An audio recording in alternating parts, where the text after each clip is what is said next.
Hey guys, तो आप सभी को नमस्कार, प्रणाम, सत श्री अकाल, जोहार, राधे राधे। तो आप लोग कैसे हैं? आई होप आप लोग अच्छे होगा। मैं आज पढ़ाने वाला हूं आप लोगों को कि समस्थानिक क्या होता है, आइसोटॉप्स क्या होता है और इसके बारे में विस्तार से जानकारी प्राप्त करेंगे। यदि आप लोगों को वीडियो पसंद आता है तो सब्सक्राइब जरूर करें और एक दूसरे के साथ शेयर करना ना भूलें। सो वीडियो को स्टार्ट करता हूं।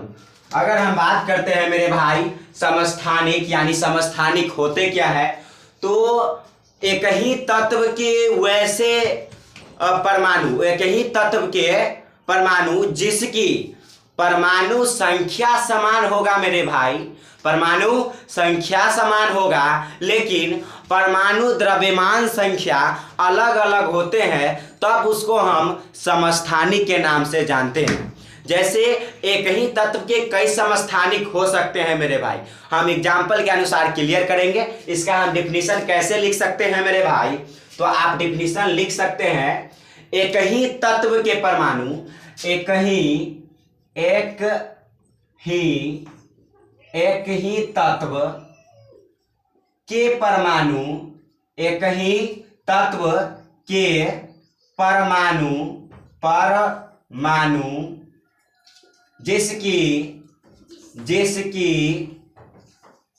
जिसकी परमाणु संख्या समान, परमाणु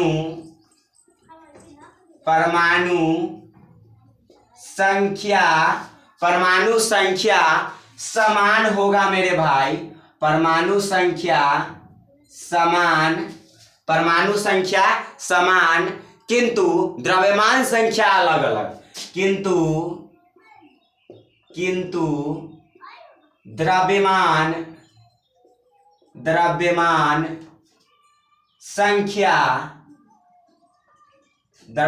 संख्या डिफरेंट हो, भिन्न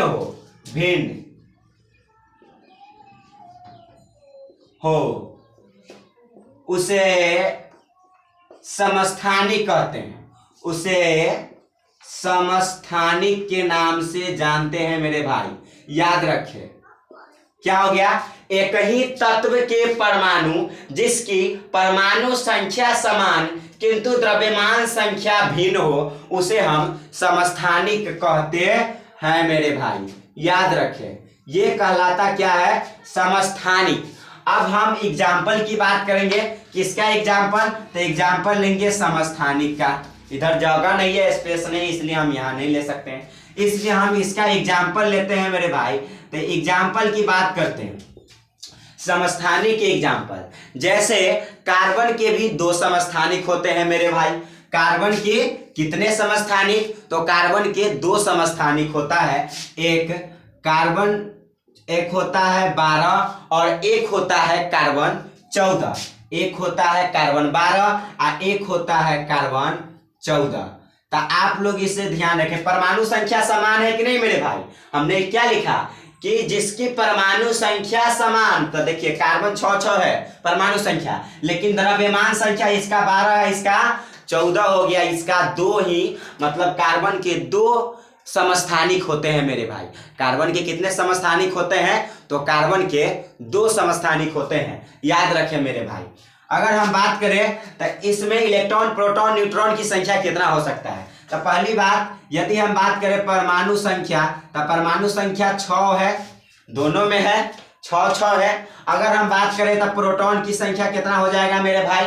प्रोटॉन की संख्या कितना हो जाएगा? जितना परमाणु संख्या उतना प्रोटॉन की संख्या, तो इसमें हो जाएगा 6। अगर हम बोले मेरे भाई इलेक्ट्रॉन की संख्या कितना हो जाएगा इसमें? इलेक्ट्रॉन की संख्या कितना? जितना परमाणु संख्या यानी कि जितना प्रोटॉन की संख्या उतना ही इलेक्ट्रॉन की संख्या, तो इसमें इलेक्ट्रॉन की संख्या भी कितना हो जाएगा? दोनों में 6 हो जाएगा। लेकिन एक शर्त क्या है मेरे भाई कि दोनों में डिफरेंट क्या होगा? तो देखिए, अगर हम बात करते हैं इसमें न्यूट्रॉन की संख्या किसमें कितना होगा मेरे भाई, इसकी बात करें तो हम बात करते हैं कार्बन 12 की, तो इसमें न्यूट्रॉन की संख्या कितना? 12 में से 6 को घटाइए तो कितना बचेगा? 6। तो इसमें आ गया न्यूट्रॉन की संख्या कितना आ गया मेरे भाई? 6। देखिए इसमें 6 6 सब समान मिल गया। लेकिन हाँ अगर हम इसमें बात करें, कार्बन 14 की बात करें मेरे भाई, तो कार्बन 14 में परमाणु संख्या तो 6 है, यहाँ पर प्रोटॉन की संख्या इसका मतलब 6 होगा। और अगर हम बात कर ले इलेक्ट्रॉन की संख्या भी कितना होगा, तो 6 होगा।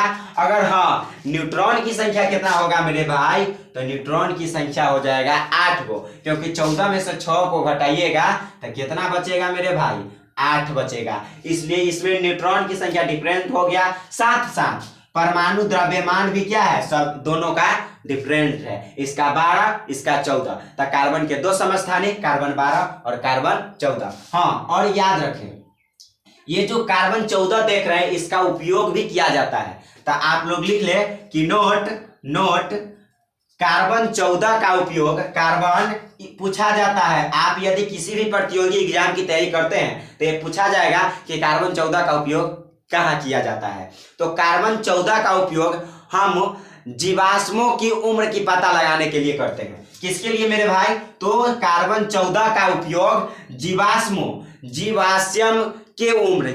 के उम्र के पता लगाने के लिए करते हैं। आप लोग लिख ले नोट पॉइंट में कि कार्बन 14 का उपयोग, जो कार्बन की एक समस्थानिक है जिसका उपयोग कार्बन जीवाश्म की उम्र की पता लगाने के लिए किया जाता है मेरे भाई। और भी समस्थानिक होते हैं मेरे भाई, और भी क्या होते हैं समस्थानिक, और भी चर्चा करेंगे मेरे भाई, याद रखें। तो हम इसका याद कर लें कि कार्बन 14 का उपयोग हम जीवाश्म की उम्र की पता लगाने के लिए करते हैं। अगर और भी बात करें एग्जाम्पल की मेरे भाई, तो हाइड्रोजन के भी 3 समस्थानिक होते हैं। हाइड्रोजन के भी कितने समस्थानिक होते हैं मेरे भाई, तो हाइड्रोजन के 3 समस्थानिक होते हैं। हाइड्रोजन के कितने समस्थानिक, 3 समस्थानिक। एक होता है H11। H11 को जानते हैं प्रोटियम के नाम से। H11 को किस नाम से जानते हैं मेरे भाई, प्रोटियम के नाम से जानते हैं। पूछेगा कि कार्बन हाइड्रोजन के पहला समस्थानिक के नाम बताए, तो क्या होगा आंसर मेरे भाई, प्रोटियम। जिसमें अगर हम इसमें बात करें तो इसमें आप देखिएगा तो परमाणु संख्या, यानी कि परमाणु संख्या कितना होगा इसमें मेरे भाई, तो परमाणु संख्या यानी Z का वैल्यू कितना हो जाएगा, 1 हो जाएगा। आप कहिएगा कि प्रोटॉन भी कितना होगा इसमें, 1 ही होगा मेरे भाई।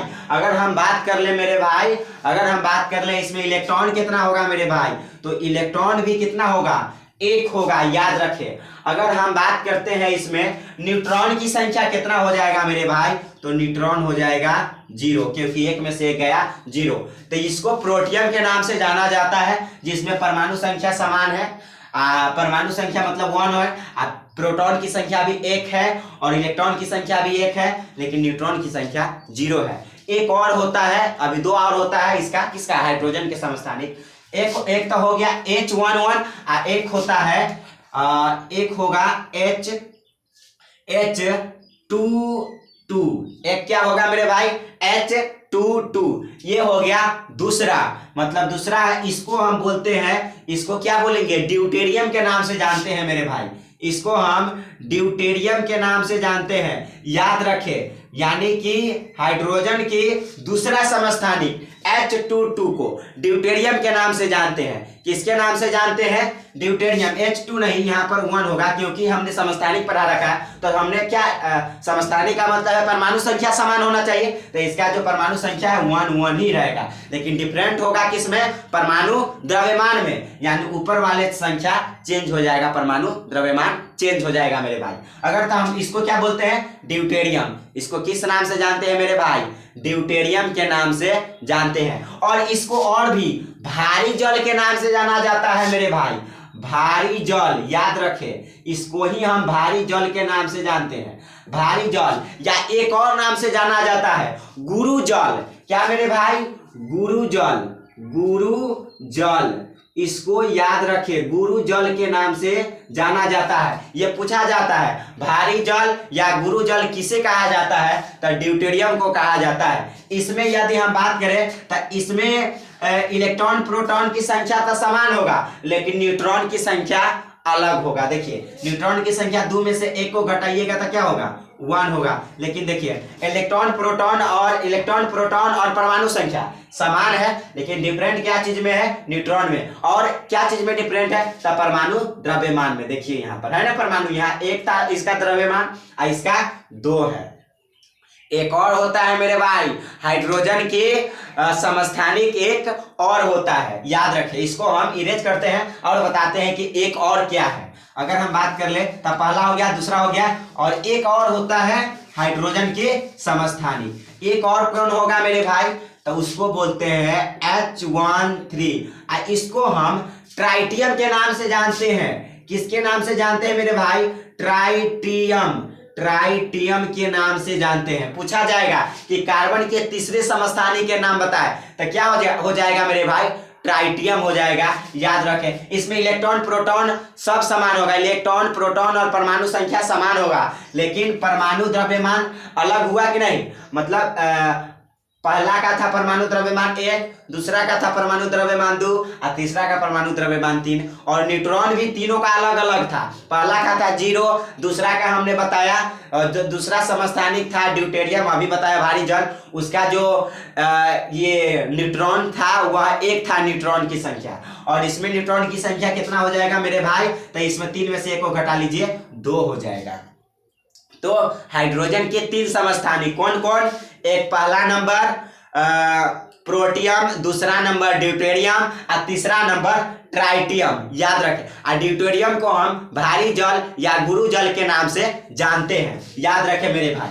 और भी होता है मेरे भाई, और भी होता है, जैसे हम बात करते हैं ऑक्सीजन के, तो ऑक्सीजन के भी मेरे भाई 2 समस्थानिक होते हैं। कितने समस्थानिक होते हैं, ऑक्सीजन के 2 समस्थानिक होते हैं। अगर हम बात कर ले कौन कौन होगा मेरे भाई, तो सबसे पहला नंबर पर आ जाएगा आपका एक ऑक्सीजन की समस्थानिक की बात करें तो एक होता है ऑक्सीजन 8, 16, एक हो जाएगा ऑक्सीजन के समस्थानिक, एक ऑक्सीजन की समस्थानिक हो जाएगा 17, कितना हो जाएगा 8, 17, और एक और होता है, 3 गो होता है, 8, 18 भी होता है मेरे भाई। तो 8, 18, 8 ऑक्सीजन 8, 18, मतलब इसके ऑक्सीजन के कितने समस्थानिक हुए, तो ऑक्सीजन के भी 3 समस्थानिक। ऑक्सीजन के भी कितने समस्थानिक हो गए मेरे भाई, तो ऑक्सीजन के भी 3 समस्थानिक होते हैं, एक 16, 17, एक 18, 16, 17 और 18। तो याद रखें, तो इसमें यदि हम बात करें मेरे भाई, इसकी बात करें, तो आप बताइए कि इसमें न्यूट्रॉन प्रोटॉन इलेक्ट्रॉन की संख्या कितना हो जाएगा, तो आप इसमें बता दीजिए कि जेड कितना होगा, 8 होगा। अगर हम बात करें प्रोटॉन की संख्या कितना होगा, तो 8 होगा। इलेक्ट्रॉन की संख्या कितना होगा, तो 8 होगा। लेकिन डिफरेंट क्या चीज में होगा, देखिए ऐसे तो डिफरेंट तीनों में तो एटॉमिक मास जो है अलग अलग है, परमाणु संख्या अलग अलग है, परमाणु द्रव्यमान अलग अलग है, परमाणु संख्या नहीं, परमाणु संख्या सबके क्या है 8-8 है, लेकिन परमाणु द्रव्यमान अलग अलग है मेरे भाई। क्या अलग अलग है, परमाणु द्रव्यमान अलग अलग है, और परमाणु संख्या समान है। तो अगर हम बात करें परमाणु द्रव्यमान अलग अलग है, लेकिन हम फिलहाल इसकी बात करें ऑक्सीजन 16 की, तो ऑक्सीजन 16 की हम बात कर लेते मेरे भाई, तो इसमें न्यूट्रॉन की संख्या कितना हो जाएगा, 16 में से 8 को घटाइए, 8 आएगा न्यूट्रॉन की संख्या। अगर हम बात करें इसमें, तो इसमें बताइए आप कि जेड के वैल्यू कितना हो जाएगा, 8 होगा। फिर हम बात करें प्रोटॉन की संख्या 8 होगा, फिर बात करें इलेक्ट्रॉन की संख्या 8 होगा, फिर न्यूट्रॉन की संख्या, तो न्यूट्रॉन की संख्या कितना हो जाएगा मेरे भाई, न्यूट्रॉन की संख्या कितना, 17 में से 8 को घटाइए तो कितना हो जाएगा, 9 हो जाएगा। यानी न्यूट्रॉन की संख्या कितना हो गया, 9 हो गया मेरे भाई। अगर आप इसकी बात करते हैं, किसकी, ऑक्सीजन 18 की बात करते हैं, तो ऑक्सीजन 18 में जेड के वैल्यू कितना हो जाएगा, 8, प्रोटॉन की संख्या कितना हो जाएगा, 8, इलेक्ट्रॉन की संख्या कितना हो जाएगा, 8, लेकिन न्यूट्रॉन की संख्या चेंज हो जाएगा। 18 में से 8 को घटाइएगा, कितना बचेगा मेरे भाई, तो 10 बचेगा। याद रखें, पूछेगा कि ऑक्सीजन के कितने समस्थानिक, तो ऑक्सीजन के 3 समस्थानिक। हमने पहले 2 बोला था, लेकिन 3 होता है। ओके मेरे भाई, याद रखें, 16, 17 और 18 और भी बताते हैं मेरे भाई, याद रखें, क्योंकि सारा के सारा क्वेश्चंस पूछा जाता है मेरे भाई। अगर हम बात करते हैं और ये कुछ महत्वपूर्ण क्वेश्चंस है जो पूछा जाता है मेरे भाई। अगर हम बात करें और भी, जैसे यूरेनियम के 2 समस्थानिक होते हैं। यूरेनियम के कितने समस्थानिक होते हैं मेरे भाई? यूरेनियम जिसकी जो परमाणु संख्या होता है मेरे भाई 92 होता है। इसकी परमाणु संख्या कितना होता है? 92 होता है। और एक होता है 235 और एक होता है 238। एक होता है 235 और एक होता है मेरे भाई 238। तो याद रखें कि एक तो हो गया 235 और एक हो जाएगा 238 और इसका जो हो जाएगा परमाणु संख्या 92। परमाणु संख्या समान रहेगा क्योंकि पहले ही बता दिया परमाणु संख्या क्या रहने वाला है, समान। परमाणु द्रव्यमान दोनों का अलग अलग हो गया।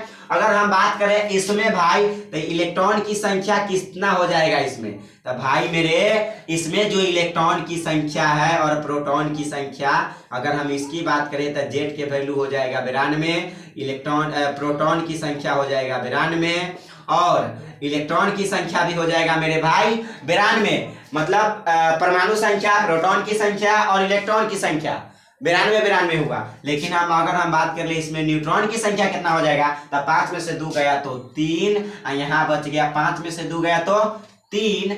अब इसमें से 3 में से तो 9 को, 13 में से 9 को घटाइएगा तो 4, कितना बच गया? 4, यहाँ बच गया 1, यानी 143 हो गया न्यूट्रॉन की संख्या। यूरेनियम 235 में न्यूट्रॉन की संख्या कितना? 143। अगर हम यूरेनियम 238 में बात करें मेरे भाई तो इसमें जेड के वैल्यू 92, प्रोटॉन की संख्या भी 92। अगर हम इसमें बात करें इलेक्ट्रॉन की संख्या इसमें भी 92, लेकिन न्यूट्रॉन की संख्या डिफरेंट होगा। 8 में से 2 जाएगा तो कितना बचेगा मेरे भाई? 8 में से 2 जाएगा तो बचेगा 6, याद रखें। और 13 में से 9 बचेगा तो बचेगा, ये 13 में से 9 घटेगा तो बचेगा 4, याद रखें। कितना बचेगा? और यहाँ बच गया 146। तो इसमें 146 आ गया न्यूट्रॉन की संख्या, याद रखें। एक यूरेनियम 235 और यूरेनियम 238 2 समस्थानिक होते हैं। किसका? यूरेनियम के 2 समस्थानिक होते हैं। और आप लोग नोट में क्या लिख लिए? पूछा जाता है, पूछा जाएगा क्या कि यूरेनियम 235 का उपयोग हम कहाँ करते हैं मेरे भाई? किसका उपयोग? यूरेनियम 235। तो आप लोग लिखिए कि यूरेनियम 235 का उपयोग ऐसे ही लिख ले सिंबल देकर। यूरेनियम 235 का उपयोग परमाणु भट्ठी में ईंधन के रूप में किया जाता है। किसमें मेरे भाई? ईंधन के रूप में किया जाता है यूरेनियम 235 का उपयोग, याद रखें। तो यूरेनियम 235 का उपयोग कहाँ किया जाता है? परमाणु भट्ठी में ईंधन के रूप में, इसको याद रखें। और भी पूछा जाएगा मेरे भाई, तो और भी क्या पूछा जाएगा? आप यदि किसी प्रतियोगी एग्जाम की तैयारी करते हैं तो ये क्वेश्चन पूछा जाएगा मेरे भाई। कोई भी एग्जाम आप दे तो ये क्वेश्चन पूछा जाता है। और भी एग्जाम्पल की बात करते हैं, और भी एग्जाम्पल की बात करते हैं। जैसे और भी पूछा जाएगा, कहेगा कि आयरन के समस्थानिक, ये पूछा जाता है। आप लिखिए नोट में कि आयरन के समस्थानिक यानी लोहा के समस्थानिक F26 का उपयोग एनीमिया रोग के पता लगाने में इसका उपयोग किया जाता है। एनीमिया रोग के पता लगाने के लिए लोहा के समस्थानिक, आयरन के समस्थानिक F26 का उपयोग किया जाता है। ठीक है मेरे भाई। और भी पूछा जाएगा, क्या पूछा जाएगा कि कोबाल्ट 60 का उपयोग, है महत्वपूर्ण कुछ है जो पूछा जाता है, इसको याद रखें। कोबाल्ट 60 का उपयोग कैंसर रोग का पता लगाने के लिए किया जाता है। कैंसर की जांच के लिए या कैंसर रोग की पता लगाने के लिए कोबाल्ट 60 का उपयोग किया जाता है मेरे भाई, याद रखें। एक और पूछेगा कि आयोडीन के समस्थानिक, किसका समस्थानिक? आयोडीन की समस्थानिक 131 यानी 131, इसका उपयोग घेंघा रोग के पता लगाने के लिए हम किसका उपयोग करते हैं? आयोडीन 131 का उपयोग करते हैं। ये सब के सब समस्थानिक है मेरे भाई। आयोडीन के समस्थानिक 131 का उपयोग हम किसके लिए करते हैं मेरे भाई? तो घेंघा रोग को पता लगाने के लिए हम इसका उपयोग करते हैं। याद रखें मेरे भाई, ये सारा का सारा क्वेश्चंस पूछा जाता है। ये कुछ महत्वपूर्ण, ये सारा के सारा जो है कि पूछा जाता है समस्थानिक, याद रखें। इस प्रकार से हम समस्थानिक के बारे में पढ़े। ठीक है मेरे भाई, तो आई होप आप लोगों के ये समस्थानिक के वीडियो पसंद आया होगा। फिर मिलते हैं नेक्स्ट वीडियो में। जब तक के लिए आप सभी को bye bye, take care to all of you.